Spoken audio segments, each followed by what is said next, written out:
आइए पढ़ते हैं शांति पथ प्रदर्शिका का ये विषय, मूर्ति की व्याख्या और आवश्यकता। कपिल मठ में जो 2 चित्र हैं, उनमें से एक परम ऋषि कपिल मुनि का है और दूसरा ब्रह्मांड के अधिष्ठाता महायोगेश्वर भगवान हिरण्यगर्भ का है, जो ब्रह्मा विष्णु शिव नाम से भी कथित होते हैं। परम ऋषि कपिल का मनुष्य शरीर था तो अवश्य, किंतु उन्हें देखकर उस चित्र को कोई अंकित नहीं किया गया है। एवं भगवान हिरण्यगर्भ जो ब्रह्मांड के प्रजापति हैं, उनको भी इस पृथ्वी का अपना बनाकर शूद्र मनुष्य देहधारी के रूप में अंकित करना भी ठीक नहीं है। तो मूर्ति की सार्थकता कहाँ? मूर्ति केवल दैहिक चित्र ही नहीं है, वह यथार्थ मनोभाव का ही निदर्शन बाह्य प्रतीक है। इसी दृष्टि से मूर्ति की सार्थकता है। जीव का चरम लक्ष्य सदा के लिए सर्व दुखों की सम्यक निवृत्ति या शाश्वत शांति है। ऐसी शांति लाभ का उपाय है राग द्वेष आदि वर्जन पूर्वक, संकल्प शून्य पूर्वक पार्थिव विषय से निवृत्त होकर समाधि के साधन और उसमें सिद्धि लाभ। इस सृष्टि में परम ऋषि कपिल ही उस महासिद्धि में सर्वप्रथम सिद्ध होकर उसी शांति पथ का उपदेश दे गए हैं। अतः उनका दैहिक आकार जैसा भी रहा हो, ज्ञानमय प्रशांत चित्त ध्यानस्थ भाव ही जो उनकी स्वाभाविक अवस्था थी, वही उनका वास्तविक स्वरूप है। इसमें कोई संदेह नहीं है। चित्रस्थ मूर्ति में वही प्रतिफलित हुआ है। कपिल के संबंध में शास्त्र भी कहते हैं, विद्या सहायवंतम मामम आदित्य संथम समाहितम। महाभारत। निर्जन घनघोर जंगल में वृक्ष मूल में कपिल आसीन है। निकट ही स्वच्छ नदी धारा, बगल में बाघ व मृग उनके सात्विक प्रभाव में हिंसा व भय त्याग कर निश्चिंत भाव में विश्राम कर रहे हैं। महाशांति गोतक इस महान भाव का ही मूर्ति में लक्ष्य करके हृदय में उपलब्धि करनी चाहिए। दूसरा चित्र प्रजापति भगवान हिरण्यगर्भ का है, जो विश्व के अधिष्ठाता सगुण ब्रह्म है। इसमें कोई भी पार्थिव देश की परिकल्पना नहीं है, क्योंकि पृथ्वी के किसी भी विशेष स्थान में उनकी अवस्थिति नहीं है। इसलिए उनका आसन महाशून्य में है। हम स्थिर शांत होना चाहते हैं, अतः हमारे जो आदर्शभूत होंगे वे भी अत्यंत स्थिर प्रशांत होंगे। मूर्ति में वही महायोगेश्वर भाव ही प्रकटित है। मूर्ति को देखते ही मालूम पड़ता है उनका चित्त जागतिक पार्थिव विषय को अतिक्रमण कर एक अपार्थिव अतीन्द्रिय आत्मभाव में विलीन है। यदि वे मनुष्य मूर्ति परिग्रह कर उस प्रशांत समाहित आत्मस्थ भाव में रहते, तो उनकी उस प्रकार की मूर्ति होना ही संगत है। मूर्ति के ऊपर शून्य में एक डंडे की तरह एवं उसके बीच में एक ज्योतिर्मय पिंड रूप सूर्य है और अन्यान्य ग्रह एवं उपग्रह भी हैं। यह ब्रह्मांड के अधिष्ठाता है। तभी उसमें समझाया गया है कि समस्त सृष्ट जगत उनके द्वारा विधृत हो, उन्हीं को आश्रय करके प्रतिष्ठित है और यथा नियम से चल रहा है। हिरण्यगर्भ का ही दूसरा नाम नारायण और महादेव है। महादेव अर्थात सर्वश्रेष्ठ देव। साधारण लोग नाना प्रकार के देव और देवियों की पूजा करने पर भी सर्वोपरि सभी से श्रेष्ठ जो एक अद्वितीय देवता है, इसे स्वीकार करते हैं। इसी अर्थ में ये नारायण या प्रजापति या महादेव है, दूसरे प्रचलित अर्थ में नहीं। देव श्रेष्ठ हैं, इसीलिए महादेव हिरण्यगर्भ जिस प्रकार सभी के उपास्य हैं, उसी प्रकार मनुष्य में आदि सिद्ध होने के कारण मनुष्य श्रेष्ठ कपिल भी मनुष्य गुरु रूप में सभी के उपास्य हैं। इसलिए इन दोनों लोगों की उपासना का उपदेश दिया जाता है। मनोभाव मन में ही उपलब्ध करने योग्य है, उसका चित्र नहीं होता। किसी विशेष भाव में भावित मूर्ति का ही चित्र होता है। जितने दिनों तक मन में उन सब महान भाव की उपलब्धि ना हो, तब तक अंतःकरण के प्रतिफलक दर्पण रूप मूर्ति की सहायता से मनोभाव की अभिकल्पना, सम्मुख कल्पना करनी होती है। उसके बाद जब वह भाव स्वात्मीकृत हो, भीतर साक्षात उपलब्ध होता है, तब और मूर्ति की आवश्यकता नहीं रहती है। आलंबनीय विषय को पहले स्थिर निश्चय करना होगा। मूर्ति के मुख की ओर लक्ष्य रखकर उसमें जो प्रशांति का भाव विराजमान है, मूर्ति चिंता काल में वह प्रशांति जैसे अपने जानने के भीतर अनुप्रविष्ट हो रही है, इस प्रकार का अनुभव करने की चेष्टा करनी चाहिए। क्रमशः मूर्ति के नाक, मुख आदि वैशिष्ट्य मानो अस्पष्ट धुंधले होकर उसके स्थान पर एक स्वच्छ ज्योति अथवा शून्य ने अधिकार किया है, एवं उस स्वच्छ ज्योति या शून्य के साथ मानो अपने जानने को मिलाकर उसके साथ ही प्रशांत भाव जहाँ तक संभव हो मन में स्थिर रखना चाहिए। शरीर स्थिर होने पर कुछ समय आसन करने बाद जिस प्रकार हल्के बोध का अनुभव होता है, उसी प्रकार मन स्थिर होने पर मानसिक लघुता का बोध होता है। यही शांति का लक्षण है। सुख एवं शांति का यही भेद है। बाह्य वस्तु की प्राप्ति या उसका उपभोग जनित सुख चांचल्य मूलक है, इसलिए कुछ समय भोग के पश्चात उसमें अवसाद आती है और प्रवृत्ति का जहाँ अंत है, चंचलता की जहाँ निवृत्ति है, वहीं शांति है। इसमें मानसिक क्रिया रूप चंचलता नहीं है, इसलिए शांति में कोई क्लांति या अवसाद नहीं आता है। महेश्वर की मूर्ति जैसे शांति घोतक है, उनके उस शांति भाव में जो भावित होगा, उसका चित्त भी उस प्रशांत भाव में ही अवसिक्त होगा। ध्यान या जप करने से पहले मन की समस्त स्पृहा के भाव को उन्मूलित करना होगा। पहले भावना करना होगा कि जगत में मेरी कोई वासना नहीं है, मैं कुछ नहीं चाहता, मैं मानो समस्त विषयों से पृथक और निर्लिप्त हूँ। राग, द्वेष, माया, ममता, लोभ, मोह समस्त ही मुझसे दूर हो जावे। जब तक आसन में रहेंगे, तब तक श्रवण, स्पर्शन, दर्शन इत्यादि से इंद्रिय गण उपरत हों। इस प्रकार भावना करने पर जैसे मन हल्का अनुभव होगा। ईश्वर जिस प्रकार निर्लिप्त और ध्यानस्थ अवस्था में विराजमान है, हमें भी वह निर्लिप्तता और चित्त की स्थिरता आवे, इस प्रकार संकल्प के साथ ध्यान करना चाहिए। पहले मूर्ति के मुख को लक्ष्य करके पीछे क्रमशः मुख के विशेष आकार आदि चिन्ह को ज्योति में या शून्य में परिणत करना चाहिए। ज्योति की धारणा सभी को हर समय नहीं होती। शून्य की धारणा भी कर सकते हो, या जो सहजता से हो वही करना उचित है।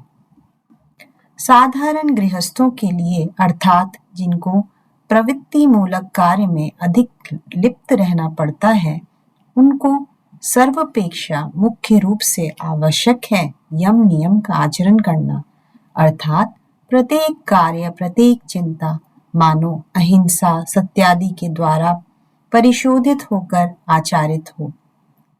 क्रोध, लोभ आदि चित्त की चंचलता को बढ़ाते हैं।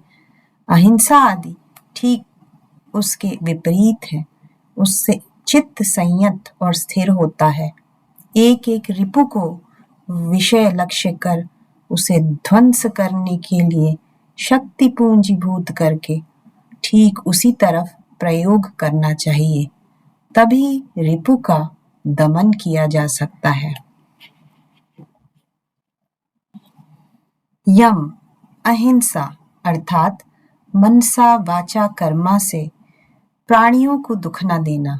सत्य अर्थात मन और वाणी को यथार्थ करना। मुंह में कुछ कहना और मन से कुछ दूसरा सोचना, ऐसा नहीं। कपटता आदि ना कर यथार्थ कहना। असतेय अर्थात चोरी न करना, यानी दूसरे के सामान में अस्पृहा एवं अन्याय के द्वारा परद्रव्य ग्रहण न करना।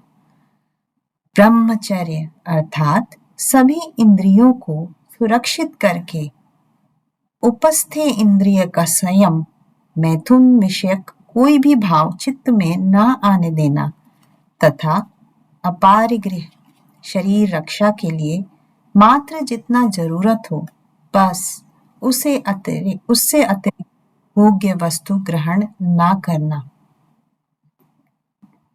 देह की पवित्रता न होने से मन की पवित्रता नहीं आती।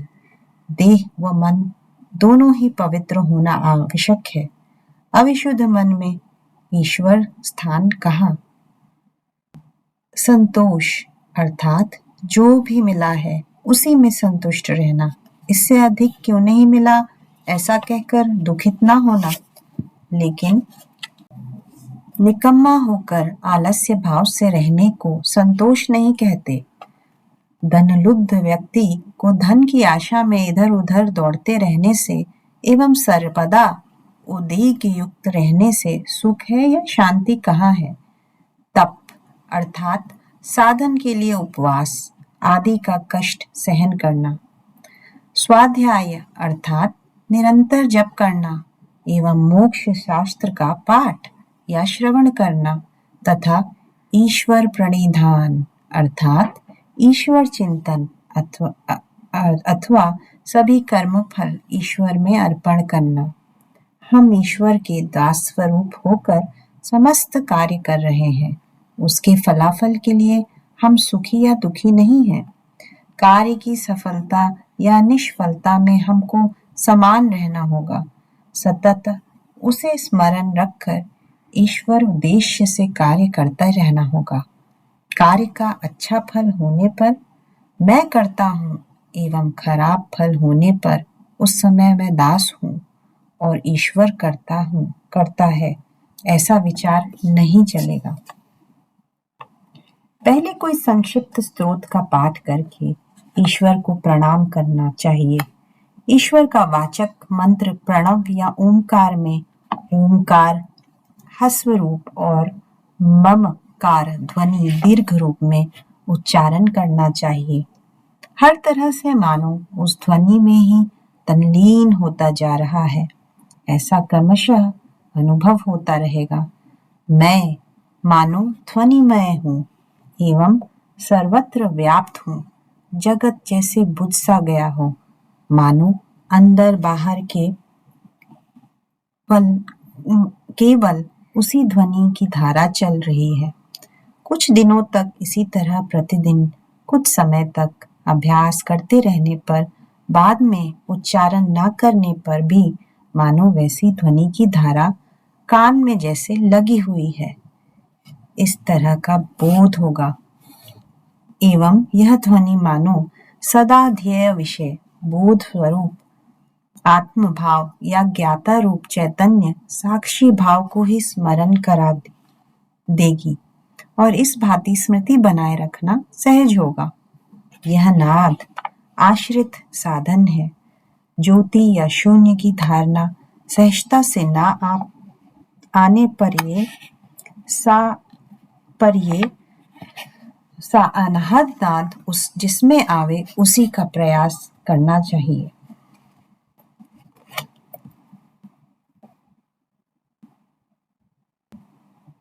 गुच गुच में पहले मृदु स्वर में उच्चारण कर पीछे मन ही मन ओम ओम ओम ओम ओम ओम ओम ओम ओम ओम। इस प्रकार से पहले की अपेक्षा द्रुत गति से जप करना चाहिए। इस जप के साथ जैसे हमारी जानना रूप सत्ता भीतर शून्य में चली जा रही है, कहाँ और कितना भीतर चली जा रही है उसकी कोई माप या सीमा नहीं है।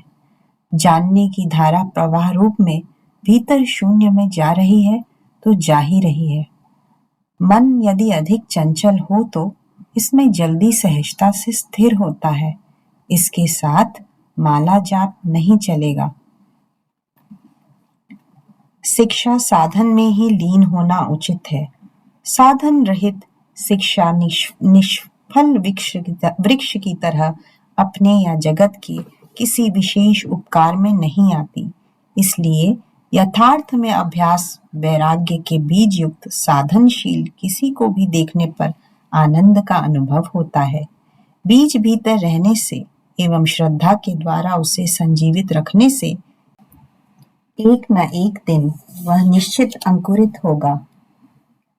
गुणान्वेषियों में ही यथार्थ हृदयता संभव है। सभी में ही कुछ न कुछ दोष विराजमान है।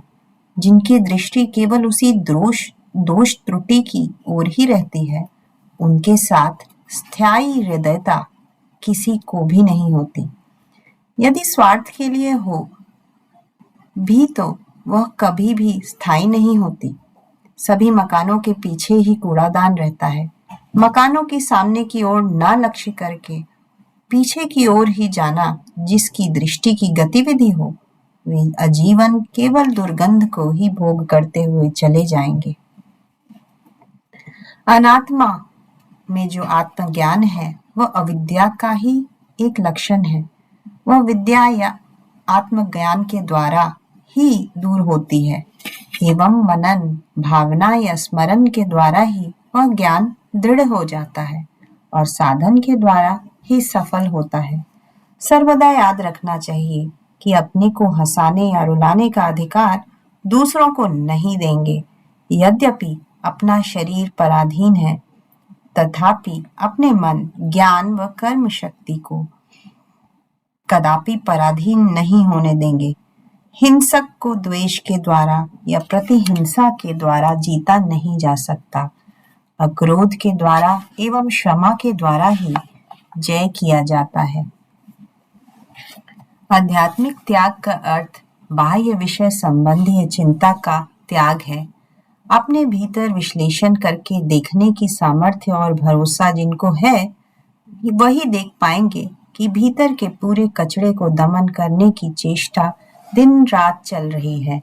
सरल भाव में अकपट चित्त से जो इस आवरण को उन्मोचन कर सकते हैं, वही उन्नत अधिकारी हैं। आध्यात्मिक त्याग उन्हीं में संभव है। वे एक कपड़ा पहन कर रहें अथवा चार व्यवहार करें, उससे कुछ बनता बिगड़ता नहीं। साधुओं में केवल साधु क्यों, जो थोड़े बहुत धर्माचरण करते हैं, उनका भी प्रधान अंतराय आत्म गुरुत्व और मान लिप्सा है। एक गमछा पहनकर पूरा जीवन बिता सकते हैं, किंतु सम्मान पर बहुत थोड़े मात्रा में चोट पड़ने पर सब गड़बड़ हो जाता है। निर्जन में रहकर भी चित्त बहुत लोगों और बहुत विषयों में जा सकता है, इधर उधर घूम सकता है। उसे रोककर आत्म विषय में स्थिर करने की चेष्टा यदि ना हो तो उस प्रकार के निर्जन वास का भी कोई मूल्य नहीं है। आत्म पूजा ही श्रेष्ठतम पूजा है। श्रद्धा भक्ति ही श्रेष्ठ उपचार है। आत्म देवता ही श्रेष्ठ देवता है। मानो मंदिर ही उनका श्रेष्ठ अधिष्ठान है एवं इस प्रकार से जो पूजा करते हैं वही श्रेष्ठ पुजारी है। घंटे की ध्वनि और स्तोत्र की शब्दावली बहुत दूर तक नहीं जा सकती, किंतु श्रद्धा विनम्र हृदय में अंदर का सभक्ति सादर आह्वान उपास्य के निकट अवश्य ही पहुंचेगा। उपनिषद में आत्मा, ब्रह्म, दृष्टा और पुरुष समानार्थक हैं। आज के लिए इतना ही।